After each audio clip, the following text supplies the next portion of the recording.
Hello students, a very good morning to all of you.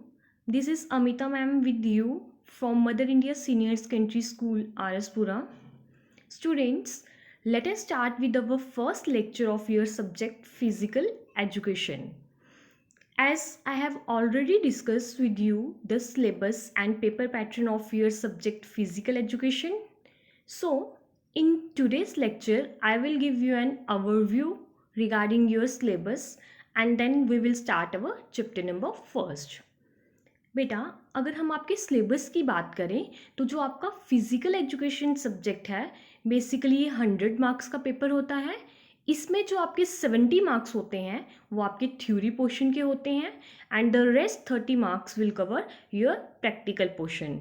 और जो आपका practical portion होता है वो फर्दर दो पार्ट्स में डिवीजन होती है। First one is your internal and second one is your external. दोनों की जो मार्क्स वेटेज रहेगी बेटा वो 15-15 मार्क्स ईच रहेगी। अगर हम आपके चैप्टर्स की बात करें तो आपके सिलेबस में बेटा टोटल नंबर ऑफ चैप्टर्स 10 हैं, जिसमें हर एक चैप्टर की जो वेटेज है, मार्क्स वेटेज है, वो 7 मार्क्स ईच रहेगी। Now your first one chapter is concept of physical education. इस चैप्टर में बेटा हम फिजिकल एजुकेशन के बारे में पढ़ेंगे। बेसिकली आपकी फिजिकल एजुकेशन होती क्या है, इसकी क्या एम्स थी, क्या ऑब्जेक्टिव्स थे, क्यों नीड है आज के टाइम में फिजिकल एजुकेशन की। जैसे मैंने आपको फर्स्ट लेक्चर में इंट्रोडक्शन में बताया था कि हम क्या क्या चैप्टर्स के अंदर पढ़ेंगे, तो आज मैं आपको ओवरव्यू दे देती हूँ। Now the second one chapter is physiological aspects of physical education. इस चैप्टर में बेटा हम अपने बॉडी के वेरियस पार्ट्स के बारे में पढ़ेंगे, वेरियस सिस्टम्स के बारे में पढ़ेंगे कि कैसे हमारे जो सिस्टम्स हैं वो वर्क करते हैं और इनके क्या इफेक्ट्स हैं रेगुलर एक्सरसाइज के, जब हम क्या करते हैं कोई भी एक्टिविटी को परफॉर्म करते हैं। Now your third one chapter is psychological aspects of physical education. तो अगर हम साइकोलॉजिकल की बात करें तो हम ये बोल सकते हैं ऐसी चीज़ जो किसके साथ रिलेट होती है, हमारे ब्रेन के साथ। तो इस चैप्टर के अंदर हम बेसिकली साइकोलॉजी के बारे में पढ़ेंगे एंड द मोटिवेशंस पावर। कैसे एक पर्सन क्या करता है, खुद को मोटिवेट करता है, कैसे एक मोटिवेशन पावर अप्लाई होती है जब हमने क्या करनी है, कोई भी अचीवमेंट गेन करनी होती है। Now the fourth one chapter is career aspects in physical education. अगर हम फिजिकल एजुकेशन पढ़ रहे हैं तो हमें पता होना चाहिए बेसिकली उसकी क्या नीड होती है। तो इस चैप्टर में बेटा हम कैरियर के बारे में पढ़ेंगे कि अगर हम फिजिकल एजुकेशन के अंदर अपना कैरियर बनाना चाहते हैं तो हम कहाँ कहाँ बना सकते हैं। Now the fifth one chapter is health and family education. इस चैप्टर में हम हेल्थ के रिलेटेड पढ़ेंगे और फैमिली एजुकेशन के रिलेटेड पढ़ेंगे। बेसिकली इस चैप्टर के अंदर हम पढ़ेंगे कि कौन से हार्मफुल सब्सटेंस होते हैं जिनसे हमारी बॉडी क्या करती है, हार्म करती है, और हमें कौन कौन से प्रिवेंटिव मेजर्स का यूज़ करना है to reduce any problem in our body. Now the sixth one chapter is concept of major games and sports. अगर हम इस चैप्टर की बात करें तो बेटा ये एक मेजर चैप्टर रहेगा आपके सिलेबस में। इस चैप्टर में हम गेम्स के रिलेटेड पढ़ेंगे और हर एक गेम की क्या पढ़ेंगे, हिस्ट्री पढ़ेंगे, मेजरमेंट्स पढ़ेंगे, हर एक गेम की टर्मिनोलॉजीज पढ़ेंगे, डिफरेंट डिफरेंट डेफिनेशंस पढ़ेंगे and the last one is your fundamental skills. इस चैप्टर में हम हर एक गेम के 5 डिफरेंट पार्ट्स पढ़ेंगे, जिसमें हमें पता चलेगा कि गेम का ओरिजिन कहाँ से हुआ है, कहाँ कैसी गेम की मेजरमेंट है, कौन कौन सी टर्मिनोलॉजीज यूज होती हैं गेम्स के साथ, और क्या क्या स्किल्स लगते हैं जब हम एक गेम को क्या करते हैं, परफॉर्म करते हैं। Now the seventh one chapter is national games. तो बेटा अगर हम गेम्स की बात करें, जब हम नेशनल लेवल पे कोई गेम को खेलते हैं तो हमें पता है वहाँ पर हमें क्या मिलता है, ऑनर करने के लिए कुछ अवार्ड्स वगैरह दिए जाते हैं। तो इस चैप्टर में हम पढ़ेंगे कि कौन कौन से नेशनल अवार्ड्स होते हैं या कौन कौन से नेशनल इवेंट्स होते हैं जिन पे हमें ये अवार्ड रिसीव होते हैं। And the eighth one is your Olympic games. तो आप सबको पता है कि हमारे यहाँ पर ओलंपिक गेम्स खेली जाती हैं, जो हम कहाँ पर खेलते हैं, इंटरनेशनल लेवल पे। तो अगर हम ओलंपिक गेम्स की बात करें तो कहीं ना कहीं इसका क्या है, हिस्टोरिकल बैकग्राउंड है। तो हम इस चैप्टर में हिस्ट्री ऑफ ओलंपिक गेम्स के बारे में पढ़ेंगे, फिर पढ़ेंगे कौन सा पर्सन था जिसने एंशियंट ओलंपिक गेम्स को किस में कन्वर्ट किया है, मॉडर्न ओलंपिक गेम्स में। फिर हम इसमें डिफरेंट डिफरेंट टर्म्स का यूज़ करेंगे, मार्च पास्ट क्या होती है, ओथ क्या होती है, ओथ कब परफॉर्म करते हैं, कौन सी कंट्री पहले ओथ परफॉर्म करती है related to your Olympic games. तो सब हम इसको ब्रीफली इस चैप्टर के अंदर डिस्कस करेंगे। Now the ninth one is diet and its importance in physical development. Diet क्या होती है और उसकी फिजिकल डेवलपमेंट में क्या इम्पोर्टेंस है। अगर हम डाइट की बात करें तो हमें पता है एक ह्यूमन बॉडी के लिए डाइट की क्या है, सबसे ज़्यादा नीड पड़ती है। तो इस चैप्टर में हम पढ़ेंगे कि हमारी बॉडी में कितनी कैलोरीज की डाइट चाहिए होती है एक ऑर्डिनरी पर्सन को, एज वेल एज एक स्पोर्ट्स पर्सन को कितनी कैलोरीज की डाइट नीड होती है। तो हम इस चैप्टर में बैलेंस डाइट के बारे में पढ़ेंगे।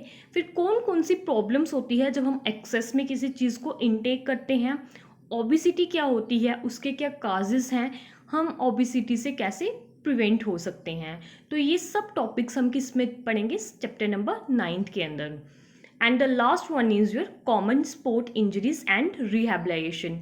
हमारी बॉडी में कौन सी कॉमन स्पोर्ट्स इंजरीज होती हैं और हम उनसे कैसे प्रिवेंट हो सकते हैं, या रिहेबिलिटेशन प्रोसेस को कैसे फॉलो कर सकते हैं।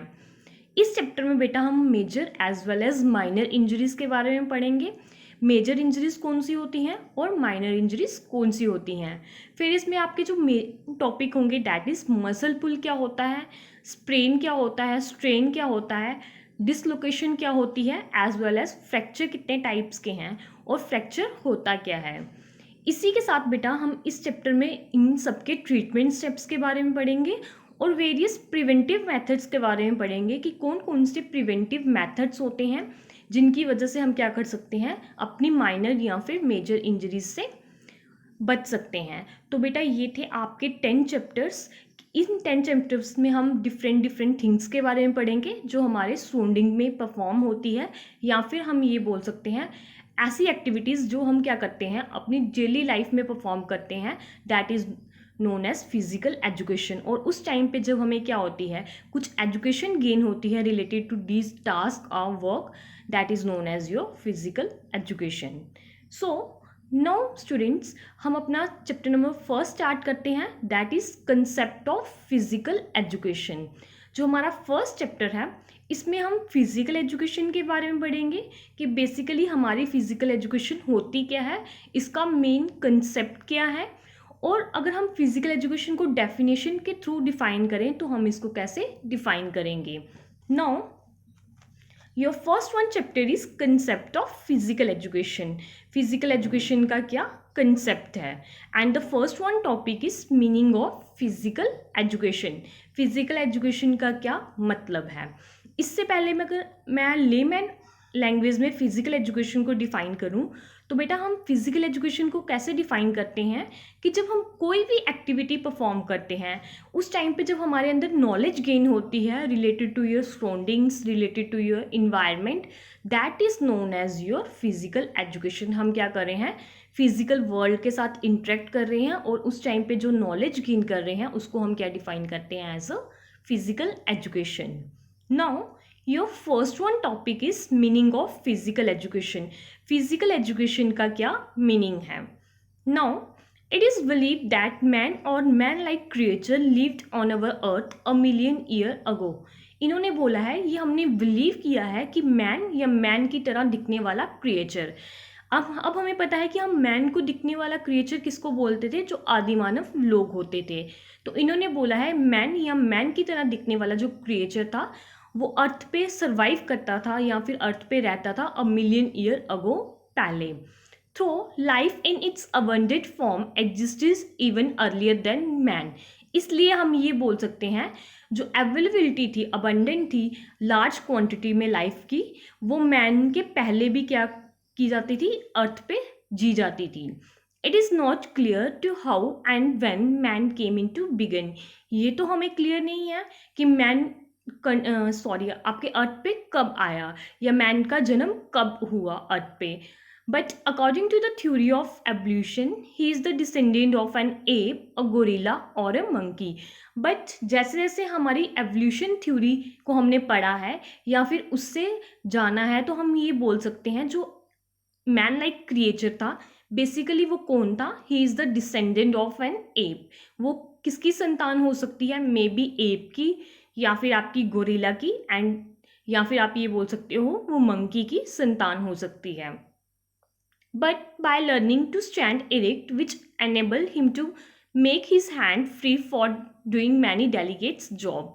इसी के साथ इन्होंने बोला है कि अगर हम स्ट्रेट फॉरवर्ड लर्निंग थ्योरी की बात करें तो हम ये बोल सकते हैं कि मैन ने क्या किया है, अपने हैंड्स को क्रिएट किया है, अपने हैंड से उसने मैनी डेलिकेट्स जॉब को परफॉर्म करना स्टार्ट किया था at that time. He has progressed a lot and has left other animals far behind in the process of development।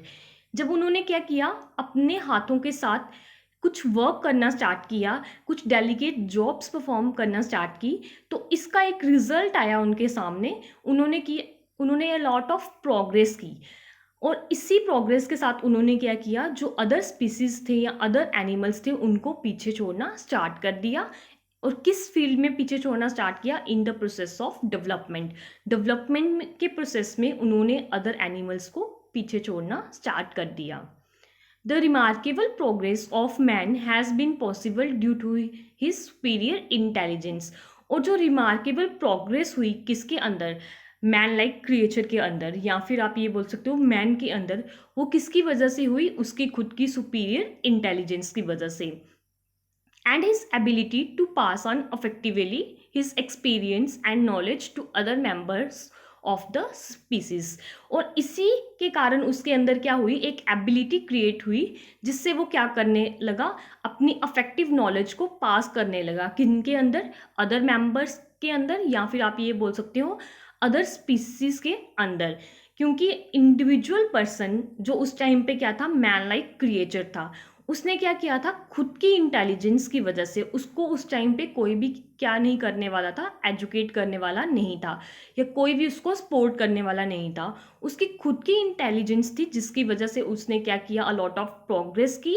और इसी के साथ उसने क्या किया, अदर एनिमल्स या अदर मेंबर ऑफ स्पीसीज में अपनी नॉलेज को शेयर किया। This transfer of knowledge could take place in 4 exceptive method of communication in the past. और ये जो नॉलेज थी जो वो अदर एनिमल्स के साथ क्या कर रहा था, ट्रांसफ़र कर रहा था, ये किसके किन में सामने आई हमारे सामने? यहाँ पे ये बोल सकते हो किस तरीके से ये कैसे नॉलेज ट्रांसफ़र हुई, through method of communication. Method of communications थे जो जिनसे एक ह्यूमन बीइंग क्या करता था, नॉलेज को ट्रांसफ़र करना स्टार्ट करता था। Now, these method of communication in the past are, first one is your body movement, second one is your chemical communication through taste and smell, third one is your speech or sound, and the last one is your writing। तो बेटा ये 4 method of communications थे जिनको हम ये बोल सकते हैं, ये क्या बन गए, ट्रांसफ़र ऑफ नॉलेज के मेथड बन गए। और ये जो मेथड्स थे बेसिकली इन्हीं को जो मैन लाइक क्रिएचर था उसने फॉलो किया और अपने अंदर क्या करना स्टार्ट की, सुपीरियर इंटेलिजेंस की वजह से अपनी नॉलेज को अदर एनिमल्स के साथ ट्रांसफ़र करना स्टार्ट किया। Now the first one is your body movements. अगर हम बॉडी मूवमेंट्स की बात करें बेटा, तो सबसे पहले उस टाइम पे जो आदि मानव लोग थे उन्होंने क्या किया होगा, थ्रू बॉडी गेस्टर्स से एक दूसरे के साथ इंटरेक्ट करना स्टार्ट किया होगा, या फिर आप ये बोल सकते हो बॉडी की मूवमेंट करके उन्होंने एक दूसरे को समझाने की कोशिश की होगी। इसी तरह से वो क्या करते थे, अपनी नॉलेज को सेकंड मेंबर ऑफ स्पीसीज के साथ क्या करते थे, ट्रांसफ़र करते थे through the body movements. Now the second one is your chemical communication through taste and smell. अगर हम केमिकल कम्युनिकेशन की बात करें तो हमें पता है कि एनिमल्स में मोस्टली क्या चीज़ कॉमन होती है कि वो टेस्ट करते हैं और स्मेल करते हैं। तो जो सेकंड मेथड था जिससे वो अपनी नॉलेज को ट्रांसफ़र करते थे वो क्या था, chemical communication through taste and smell. फिर उन्होंने सूंघ के किसी चीज़ के साथ इंटरेक्ट करना स्टार्ट किया, या फिर आप ये बोल सकते हो किसी चीज़ को खा के उसको टेस्ट करके इंटरेक्ट करना स्टार्ट किया। Now the third one is your speech और साउंड। तो अगर हम थर्ड मेथड ऑफ कम्युनिकेशन की बात करें वो क्या था, फिर उन्होंने आहिस्ता आहिस्ता बोलना स्टार्ट किया और आवाज़ को सुनना स्टार्ट किया। And the fourth one is your writing. और जो लास्ट मेथड ऑफ कम्युनिकेशन था वो क्या था, राइटिंग। फिर आहिस्ता आहिस्ता जैसे उनमें डेवलपमेंट हुई, उन्होंने सुनना स्टार्ट किया, बॉडी मूवमेंट्स करना स्टार्ट की, chemical communication through taste and smell करना स्टार्ट किया, तो फिर उसके बाद में कहीं ना कहीं उनकी जो नॉलेज थी वो क्या होने लगी, डेवलप होने लगी। तो बेटा इसी के साथ उन्होंने फिर क्या किया, लिखना स्टार्ट किया। और ये जो method of communication in the past थे, ये एक सीक्वेंस में थे। आप ऐसा नहीं बोल सकते कि सबसे पहले उन्होंने राइटिंग कर लिखना स्टार्ट किया होगा, या सबसे पहले स्पीच और साउंड बोलना या सुनना स्टार्ट किया होगा। ये जब भी आएंगे सीक्वेंस में आएंगे, क्योंकि ये जो 4 मेथड थे ये बेसिकली क्या थे, method of communication in the past, जिससे एक जो मैन लाइक क्रिएचर था वो क्या करता था, अपनी नॉलेज को ट्रांसफर करता था। Communication through taste and smell is common among animals. जैसे मैंने आपको बताया है, जो कम्युनिकेशन होता है थ्रू टेस्ट एंड स्मेल वो क्या होता है, एनिमल्स में कॉमन होता है। It is not clear as to when the use of speech or sound began in man. ये तो क्लियर नहीं है कि कब उन्होंने बोलना या फिर सुनना स्टार्ट किया था, but the use of writing date backs around to 5000 BC। But जो लिखना था उसका इन्होंने एक टाइम पीरियड दिया है, नियर अबाउट दिया है कि वो कब स्टार्ट हुआ था, बिफोर क्रिस्ट के टाइम में, और किसके अराउंड स्टार्ट हुआ था, near about 5000 BC। The earliest written record are Sumerian word picture which date back to 3500 BC। और जो सबसे फर्स्ट टाइम पे जो उन्होंने लिखना स्टार्ट किया था, और उस टाइम पे उन्होंने एक सुमेरियन वर्ड पिक्चर ड्रा की थी। जब उन्होंने लिखना स्टार्ट किया होगा, जो पहला वर्ड था उसको उन्होंने किस में ट्रांसफ़र किया है, सुमेरियन वर्ड पिक्चर। तो वो कब स्टार्ट हुई थी, इन्होंने डेट दी गई है 30 नियर अबाउट 3500 BC के आसपास उन्होंने क्या किया था, लिखना स्टार्ट किया था। It is also known that writing appears thousands of year after the use of spoken language. ये भी यहाँ से क्लियर होता है कि जो लिखना था वो thousands of years after I थी, किसके, स्पोकन लैंग्वेज के। हम ये बोल सकते हैं पहले स्पोकन लैंग्वेज आई थी, उसके थाउजेंड्स ऑफ ईयर बाद में क्या चीज़ आई थी, हमारा राइटिंग पार्ट आया था। तो यहाँ से हमें क्लियर होता है बेटा कि अगर थाउजेंड्स ऑफ ईयर की बात हुई है तो इनमें क्या होगा, अ लॉट ऑफ गैप होगा। इसीलिए हम ये बोल सकते हैं जो बॉडी मूवमेंट्स और केमिकल कम्युनिकेशन का गैप है वो भी थाउजेंड्स ऑफ ईयर का हो सकता है, और जो साउंड और राइटिंग का गैप है वो भी थाउजेंड्स ऑफ ईयर का हो सकता है। तो इसीलिए हम ये बोलते हैं जो ये method of communication in the past थे ये सीक्वेंस ऑर्डर में आते हैं। सबसे पहले बॉडी मूवमेंट्स आती है और लास्ट में क्या आता है, आपका राइटिंग पार्ट। इन केस बेटा अगर आपको कोई क्वेश्चन आता है कि what are the methods of communication in the past, explain it, तो आप इन सब मेथड्स के नाम दोगे और इनको सीक्वेंस में दोगे। आप इनको आगे पीछे नहीं लिख सकते हो, क्योंकि ये ट्रांसफरिंग ऑफ नॉलेज पैटर्न था और ये उन्होंने ऐसे ही फॉलो किया था थाउजेंड्स ऑफ ईयर का गैप डाल के। Now the most universal and perhaps the oldest method of communication along the progress has been the use of body language और the method of communication through body gestures and movements. इन्होंने बोला है कि अगर हम most universal या perhaps method को देखें तो वो कौन सा मेथड है हमारा बेटा, मेथड इज बॉडी मूवमेंट्स, या फिर हम ये बोल सकते हैं method through body gestures and movements, क्योंकि सबसे पहला जो मेथड था वो कौन सा था, बॉडी मूवमेंट्स था। इसीलिए उन्होंने उसी मेथड को क्या बना दिया है, most universal and perhaps the oldest method. Now in the life cycle of man, अगर हम मैन के लाइफ साइकिल की बात करें, बॉडी मूवमेंट्स और फिजिकल एक्टिविटीज़ कम फर्स्ट। जो हमारी बॉडी मूवमेंट्स थी और जो हमारी फिजिकल एक्टिविटीज़ थी। अब बेटा फिजिकल एक्टिविटीज़ होती क्या हैं, जब हम क्या करते हैं अपनी बॉडी की कोई भी मूवमेंट करते हैं उसको हम क्या टर्म करते हैं, एज अ फिजिकल एक्टिविटीज़। तो हम यही बोलेंगे कि जो मैन का लाइफ साइकिल था उसमें जो हमारी बॉडी मूवमेंट्स थी वो सबसे पहले आई, या फिर जो फिजिकल एक्टिविटीज़ वो परफॉर्म करता था वो सबसे पहले आई। Speech and writing appears later, जो उनका बोलना या सुनना था और जो लिखना था वो बाद में आया, किससे, बॉडी मूवमेंट से। Animal and human beings habit not only communicating but also educating और influencing their behaviours of their young ones through this method from very early time. इन्होंने बोला है जो एनिमल्स या ह्यूमन बींग्स होते थे वो सिर्फ कम्युनिकेट ही नहीं करते थे एक दूसरे के साथ, बल्कि वो अपने जो ऑफस्प्रिंग्स थे या यंग वंस थे उनको एजुकेट भी करते थे एज वेल एज इन्फ्लुएंस भी करते थे, उनको एजुकेशन भी प्रोवाइड करते थे और उनमें नॉलेज को बढ़ाते भी थे। और ये पहले अर्ली टाइम से ही क्या हुआ है, स्टार्ट हुआ है, क्योंकि मैन ही था या मैन लाइक क्रिएचर ही था जिन्होंने क्या की थी उस टाइम में इंट्रैक्शन करना स्टार्ट की थी या फिर ट्रांसफ़र ऑफ नॉलेज करना स्टार्ट की थी। अगर उस टाइम पे आदि मानव लोग हमारे अंदर डेवलपमेंट क्रिएट नहीं करते या अपने स्पीसीज़ के अंदर डेवलपमेंट क्रिएट नहीं करते, तो आज के टाइम पे हम भी कैसे होते, 4 लेग्स पे ही वर्क कर रहे होते। Now, several examples of how the young ones can be taught through body movements and imitation method. तो यहाँ पर several examples हैं जिनसे हमें पता चल सकता है कि जो एनिमल्स थे या जो मैन लाइक क्रिएचर था वो अपने यंग वंस को कैसे एजुकेट करता था, और वो एजुकेट थ्रू इमिटेशन मेथड से करता था। इमिटेशंस मीन्स कि जैसे हम किसी चीज़ को देखते हैं और उसको कॉपी करते हैं, that is known as your imitation. तो 2 इमिटेशन मेथड थे जिनसे जो ऑफ स्प्रिंग्स थे वो क्या होते थे, एजुकेट होते थे या फिर किसी चीज़ को सीखते थे। First one is your learning hunting by animals and second one is your learning flying by birds।